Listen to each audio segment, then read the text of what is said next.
Hello students, आइए अब हम करते हैं what are the demerits of local self government. क्या क्या त्रुटियां, क्या क्या खामियां हैं लोकल सेल्फ गवर्नमेंट के। एक तो इरेगुलर इलेक्शंस हैं इसमें। दूसरा, अपर कास्ट की डोमिनेंस रहती है। लोगों में इग्नोरेंस होती है, इलिटरेसी होती है और गुर्बत होती है, पावर्टी होती है। एग्जीक्यूटिव ऑफिशियल्स का ज़्यादा कंट्रोल रहता है, जैसे डीसीज हैं, तहसीलदार्स हैं, इनकी पावर्स ज़्यादा होती हैं। फंड्स की कमी होती है, जिसकी वजह से वो सिर्फ प्लानिंग होती है लेकिन रूट लेवल पे वो इम्प्लीमेंट नहीं होती है। फेडरलिज्म इंडिया में ऐसी कौन कौन सी पॉलिसीज़ हैं जिनकी वजह से फेडरलिज्म जो है वो मजबूत होता है। पहला है लिंग्विस्टिक स्टेट। 1950 में जो पुरानी स्टेट्स थी उनको ज़बान की भाषा पे जो है स्टेट्स बनाया गया। जैसे हिंदी बेल्ट है, इंग्लिश बेल्ट है, कन्नड़ बोली बोलने वाले हैं, पंजाबी बोलने वाले हैं, तो लैंग्वेज बेस पर जो है उनकी स्टेट्स जो है वो बनाई गई। दूसरा, लैंग्वेज पॉलिसी। इंडिया ने किसी एक लैंग्वेज को ऑफिशियल लैंग्वेज या नेशनल लैंग्वेज, ऑफिशियल तो दिया लेकिन नेशनल लैंग्वेज का दर्जा नहीं दिया। अभी भी हमारे कॉन्स्टिट्यूशन में 21 लैंग्वेजेस जो हैं वो रिकॉग्नाइज्ड हैं। आपने जो करेंसी नोट है उसमें देखा होगा, बहुत सी लैंग्वेजेस जो है लिखी जाती हैं। तो रीज़न ये है कि इंडिया में किसी एक लैंग्वेज को नेशनल लैंग्वेज का दर्जा नहीं मिला। ऑफिशियल लैंग्वेज हो सकती है लेकिन national language is something else. तो इसमें जो है लैंग्वेज पॉलिसी क्लियर कट है। दूसरा, सेंटर स्टेट रिलेशन जो है, इसमें क्लियर कट कुछ पावर सेंटर्स के पास है, कुछ स्टेट के पावर हैं। सेंटर जो है वो स्टेट की पावर्स में इंटरफेयर नहीं करता है और स्टेट जो है वो सेंट्रल की पावर्स में इंटरफेयर नहीं करता है। इन्हीं तीन पॉलिसीज़ की वजह से हिंदुस्तान में फेडरलिज्म मजबूत होता है। लिंग्विस्टिक स्टेट्स, लैंग्वेज पॉलिसी और सेंटर स्टेट रिलेशन। आइए, हमने फेडरलिज्म में बात किए थे कि फेडरलिज्म के बनने में दो रूट्स का काम होता है। यहाँ रूट्स रास्ता की बात है। एक रूट है कि जहाँ पर इंडिपेंडेंट स्टेट्स हैं लेकिन states come together to form a union government. और एक है कि सेंटर जो है कुछ पावर्स, सेंटर जो है स्टेट्स बनाता है। थोड़ा सा समझना है। एक है कि स्टेट ऑलरेडी इंडिपेंडेंट है, वो इकट्ठी होकर तो एक यूनियन बना देते हैं। एक हो गया कि सेंटर जो है वो पावर्स देता है स्टेट को, जैसे इंडिया में एग्जिस्ट करता है। अब इन्हीं को क्या कहते हैं, एक हो गया कमिंग टुगेदर फेडरेशन और एक हो गया होल्डिंग टुगेदर फेडरेशन। अब कमिंग टुगेदर फेडरेशन किसे कहते हैं? कमिंग टुगेदर फेडरेशन में इंडिपेंडेंट स्टेट्स जो हैं इकट्ठी होकर वो एक बिगर यूनिट बना देते हैं। एक स्टेट भी इंडिपेंडेंट है। अब जब हम स्टेट कहते हैं, स्टेट का मतलब राज्य या रियासत नहीं है, जैसे हम इंडिया में स्टेट बोलते हैं। यहाँ फुल फ्लेज कंट्री को भी स्टेट कहते हैं। लेकिन वो कौन सी स्टेट है? जिसकी इंडिपेंडेंट पावर्स हैं, वो अपने आप में एक देश है। तो बहुत से देश इकट्ठे होकर फिर एक बड़ा सा एक यूनियन बना देते हैं, उसको बोलते हैं coming together federation. In coming together units try to increase their security by pooling sovereignty and retaining identity. अपनी जो पहचान है वो उसके साथ साथ, अब इस कमिंग टुगेदर का फायदा क्या है? कमिंग टुगेदर का फायदा ये है कि वो देश एक पावरफुल देश बन जाता है, क्योंकि उसमें बहुत सी स्टेट्स इकट्ठी आ जाती हैं। जैसे अमेरिका है, अमेरिका में ऐसे स्टेट्स अलग अलग हैं, इंडिपेंडेंट हैं, लेकिन वो उसको बोलते हैं यूनाइटेड स्टेट ऑफ अमेरिका। वहाँ पर डिफरेंट स्टेट्स इंडिपेंडेंट हैं, वो कलेक्टिवली अमेरिका को बनाते हैं और दूसरा कोई भी देश उस पर हमला करने से पहले 50 बार सोचेगा कि नहीं, वो इतने लोग इकट्ठे हैं तो वो बहुत बड़ी पावर है। In this category of federation, all the constituent units usually have equal powers. अब इसमें कोई छोटा या बड़ा नहीं होता है, जितनी भी स्टेट्स हैं उनकी अपनी अपनी इक्वल पावर्स होती हैं, अपनी आइडेंटिटी मेंटेन रहती है। एग्जाम्पल हमारे पास बेस्ट है, अमेरिका है, हमारे पास ऑस्ट्रेलिया है, स्विट्ज़रलैंड है। ये कमिंग टुगेदर फेडरेशन इसको बोलते हैं। दूसरा है होल्डिंग टुगेदर फेडरेशन, जैसा इंडिया में एग्जिस्ट करता है। इंडिया में वैसी स्टेट्स को इंडिपेंडेंस नहीं है जैसे अमेरिका में, लेकिन सेंटर ने कुछ पावर स्टेट्स को देकर रखी है, इंडिपेंडेंस पावर दी है, लेकिन they are under the control of central government. यहाँ पर पावर सेंटर्स ने दी है, वहाँ पर वो इंडिपेंडेंटली स्टेट्स इकट्ठी हुई हैं। अमेरिका में इंडिपेंडेंट स्टेट्स वो एक बड़ा यूनिट बनाने के लिए वॉलंटियरली खुद आगे गई हैं। यहाँ पर सेंटर की तरफ से पावर जो है स्टेट्स को दी जाती हैं, तो इसको हम बोलते हैं holding together federation.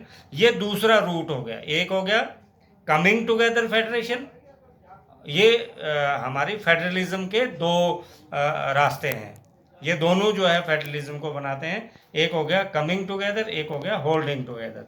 Holding together की एग्जांपल इंडिया को लेकर आप चलेंगे, ये जिसमें पावर डिवाइडेड होती हैं, स्टेट्स की अपनी पावर्स होती हैं, सेंटर की अपनी पावर्स होती हैं। स्टेट अपने अपने जो है उसके यूनियन लिस्ट और स्टेट लिस्ट में जो ऑलरेडी हमने किया वो आते हैं। इंडिया, स्पेन, बेल्जियम जो है ये इसकी सबसे बढ़िया एग्जांपल है। इसमें स्टेट्स की अपनी इंडिपेंडेंट पावर्स होती हैं और कुछ चीज़ों को छोड़कर कुछ स्पेशल पावर्स जो हैं सेंटर के पास होती हैं, बाकी कुछ इंडिपेंडेंट पावर्स स्टेट्स को दी जाती हैं। कुछ क्वेश्चन रिपीटेड हैं, मैं उनको नहीं चाहूँगा, तोड़ मोड़ के जो है माइंड टीजिंग के हिसाब से पूछा जाता है।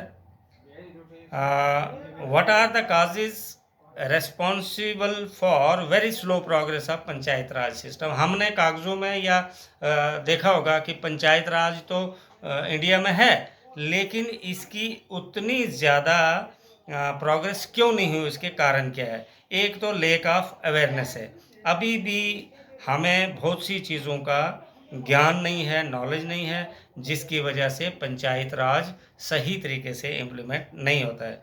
दूसरा है कि इलेक्शन तो 5 साल के बाद होने चाहिए, लेकिन फिर भी यहाँ पर इरेगुलरिटी है, जैसे कभी बाई इलेक्शन हो जाते हैं, कभी एक जो है प्रोविंस के इलेक्शन हो जाते हैं, कभी दूसरे के हो जाते हैं, कहीं मौसम की वजह से, कहीं कुछ हालात की वजह से। तो ये इलेक्शन जैसे सेंटर का या स्टेट का इलेक्शन सीधा फिक्स होता है कि 5 साल के बाद होगा, वैसा नहीं है। ये भी एक इसकी वजह से भी इरेगुलर और स्लो प्रोग्रेस हो रही है। तीसरा जो मेन कारण है कि लोकल जो पंचायत्स होती हैं वो प्लानिंग तो कर लेते हैं, स्कीमें तो बड़ी बड़ी बना लेते हैं, लेकिन उसको लागू करने के लिए जब फंड्स की बात आती है तो वो रेवेन्यू नहीं जुटा सकते हैं। अभी कहा कि पंचायत के पास पावर्स हैं कि वो लोकल रेवेन्यू इकट्ठा कर सकते हैं, मीन्स टैक्स लगाएंगे। अब गांव वालों को क्या टैक्स लगाएंगे? जब टैक्स तब लगाएंगे जब उसकी आमदन हो, जब उसको आमदन ही नहीं है। तो एक गांव की इनकम ही 10,000 रुपया होती है, तो वो 10 लाख का काम कैसे करवाएंगे? रेवेन्यू पर ही सारा चलता है कि हमारे पास पैसा कितना है। इन वजह से हमारे एक्चुअल वे में पंचायत काम नहीं कर सकती हैं, स्लो प्रोग्रेस रहती है। आगे हम चलते हैं, लैंग्वेज पॉलिसी ऑफ इंडिया। ये लॉन्ग आंसर टाइप में क्वेश्चन है। Describe the language policy of India. Language policy में किसी भी भाषा को नेशनल स्टेटस नहीं दिया गया है। No language is given the status of national language in India, though Hindi is identified as the official language, but the central government had not imposed Hindi on state. बेशक हिंदी हिंदुस्तान की राष्ट्रीय भाषा है, लेकिन सेंटर ने कभी भी फोर्सिबल हिंदी को इम्प्लीमेंट नहीं किया। इसके हिंदी के अलावा 21 रिकॉग्नाइज्ड लैंग्वेजेस हैं, अब बढ़ के और ज़्यादा बढ़ गई हैं। लोकल भाषाएं जो न्यू पॉलिसी ऑन एजुकेशन बनी है कि अर्ली स्टेज में जो बच्चा है उसको मदर टंग में पढ़ाया जाए ताकि लोकल डायलैक्ट्स जो हैं वो भी डेवलप हो जाएं। तो ये क्लियर कट पॉलिसी है। जिनको शेड्यूल्ड लैंग्वेजेस भी कॉन्स्टिट्यूशन में कहा है, हिंदी के अलावा 21 लैंग्वेजेस। ज़्यादातर स्टेट्स की अपनी ऑफिशियल लैंग्वेज है, जैसे जम्मू कश्मीर में पहले उर्दू ऑफिशियल लैंग्वेज थी, अब उर्दू के साथ साथ हिंदी भी है और इंग्लिश भी है। इसी तरह से कर्नाटका में जाएंगे कन्नड़ है, पंजाब में जाएंगे पंजाबी है, हिमाचल में जाएंगे हिंदी है। तो इसी तरह से हर स्टेट की अपनी ऑफिशियल लैंग्वेज होती हैं। Since independence Indian leaders have adopted very cautious attitude in separating the use of Hindi. स्वतंत्रता और आज़ादी के बाद हिंदुस्तान के लीडरों ने बड़े ध्यान से हिंदी को सेपरेट करने में अपना जो है प्रिकॉशंस लिए हैं। According to constitution the use of English for official purpose was to stop in 1965, which was not liked by some of the states, so the central government responded by agreeing to continue the use of English along with Hindi as official language. Constitution में लिखा था कि 1965 तक ही English को official language के तौर पे रखा जाए, लेकिन उसके बाद जैसे ही इसको चेंज करने की सेंट्रल गवर्नमेंट ने सोचा, बहुत सी स्टेट्स की तरफ से अपोजिशन हुई।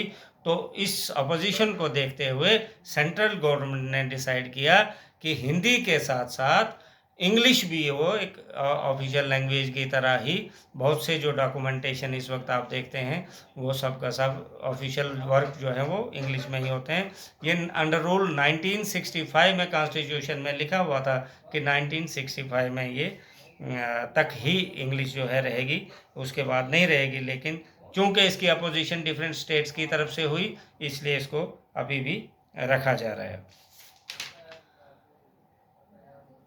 1992 में डिसेंट्रलाइजेशन के लिए कौन कौन सी जो मेजर स्टेप उठाए गए, इसमें था कि एक इलेक्शन की बॉडी बनाई गई। पहले स्टेट्स इलेक्शन कराते थे पंचायत राज के, लेकिन अब इसकी एक इंडिपेंडेंट इलेक्शन कमीशन बनाया हुआ है जो इनके जो इलेक्शन करवाता है।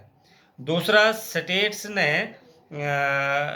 स्टेट्स और seats are reserved in the elected bodies and the executive heads of these institutions for schedule caste, schedule tribe और विमेन।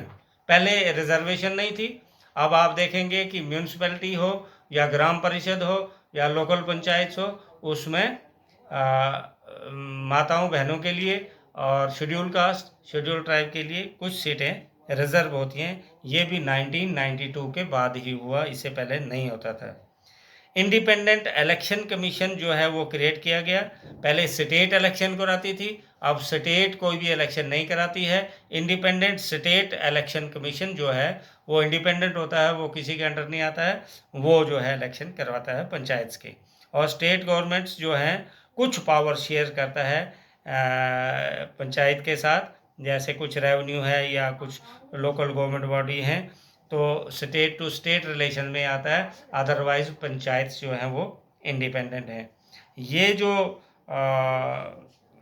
ऑलरेडी पिछली वीडियोस में भी मैंने आपको बता दिया है। तो ऑलमोस्ट जो है ये हमने जो है कंप्लीट कर दिया। ये जो आपका फेडरलिज्म वाला पोर्शन है, इसमें आपने मेन जो है क्वेश्चंस वही एक्सपेक्टेड क्वेश्चंस हैं, लेकिन मैंने काफ़ी विस्तार से, काफ़ी डिटेल में, काफ़ी तफसीलन आपको ये सारी बातें बता दी हैं। मैं उम्मीद करता हूँ कि आप इसको ध्यान से समझेंगे और कहीं पर भी आपको प्रॉब्लम हो, बिना किसी हिचकिचाहट के, बिना किसी हेजिटेशन के, do call me, I would immediately reply your queries. Thank you very much.